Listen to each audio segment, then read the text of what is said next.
Hello, పిల్లలందరూ వచ్చేసారా కథలు వినటానికి? మనకు టైం అయింది, కథలు చెప్పుకునే టైము. వచ్చేయండి. ఏంటంటే ఇవాళ మనం చెప్పుకోకపోయిన కథ కప్పలకి కాంపిటీషన్ అనమాట.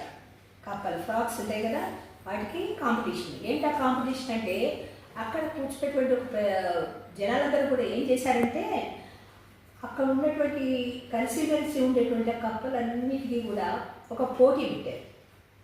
ఆ పోటీ ఏమిటంటే, బాగా స్టీప్గా ఉండేటువంటి నున్నగా ఉండేటువంటి ఒక ఎత్తైనటువంటి స్తంభాన్ని వాళ్ళు ఆ కప్పలు అవి ఎక్కాలన్నమాట.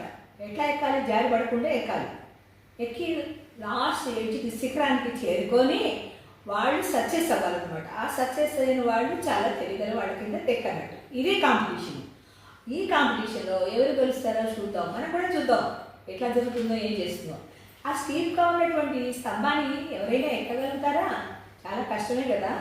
అందుకోసమే ఈ కాంపిటీషన్ వాళ్ళు పెట్టి వాళ్ళు సరదాగా ఆడుకుంటూ చేస్తున్నారు అనమాట. అయితే ఇంతకీ కప్పలన్నీ పైకి ఎక్కడానికి స్టార్ట్ అయినాయి అనమాట.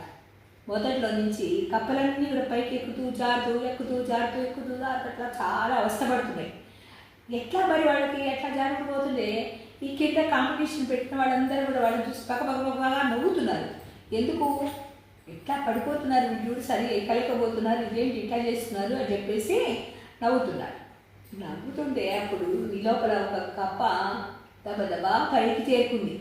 లాస్ట్ శిఖరాగ్రానికి చేరుకునేసరికి అదేంటి ఎట్లా చేరుకుందని అందరూ ఆశ్చర్యంగా చూస్తున్నారు, ఈ కింద ఉన్న వాళ్ళందరూ.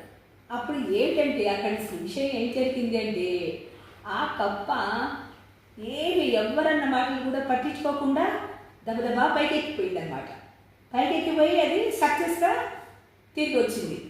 ఇంతకీ వాళ్ళందరూ అనుకున్నారు, అబ్బో ఈ కప్ప ఎట్లా వెళ్ళింది, ఈ కప్పలన్నీ మిగిలిన కప్పలన్నీ జారుకుంటూ అట్లా వాళ్ళ మాటలన్నీ ఈ ఎక్కే జారిపోయిన కప్పలన్నీ కూడా కింద ఉన్నటువంటి పక్కపక్క నవ్వుకొని వాళ్ళని ఎగతాళి చేసే కప్పలన్నీ ఉంటారు, మనుషులందరూ ఉన్నారు కదా. వాళ్ళు ఏం చేశారంటే వాళ్ళ మాటలన్నీ వినుకుంటూ వాళ్ళు ఫీల్ అయిపోతూ మేమేమి చేయలేకపోయినా అని చెప్పేసి వాళ్ళు ఇట్లా మేము వెళ్ళలేకపోయినా అని చెప్పి వాళ్ళు బాధపడుతూ వాళ్ళు సక్సెస్ఫుల్గా వాళ్ళు దీన్ని సక్సెస్ఫుల్గా వాళ్ళు గెలవలేకపోయినారు. కానీ ఈ సక్సెస్ఫుల్గా గెలిచినటువంటి కప్పున చూశారు, అది ఏం చేసిందంటే ఈ కింద ఉన్నటువంటి మాటలు ఎవరు పట్టించుకోవడానికి, అది పట్టించుకోకపోవడం కూడా కాదు, అసలు విషయం దానికి చెవులు వినపడకపోవటం వల్ల దానికి అవి ఏమి వాళ్ళు చేసిన ఎగతాళి వాళ్ళకి ఏమి వినపడదు. అసలు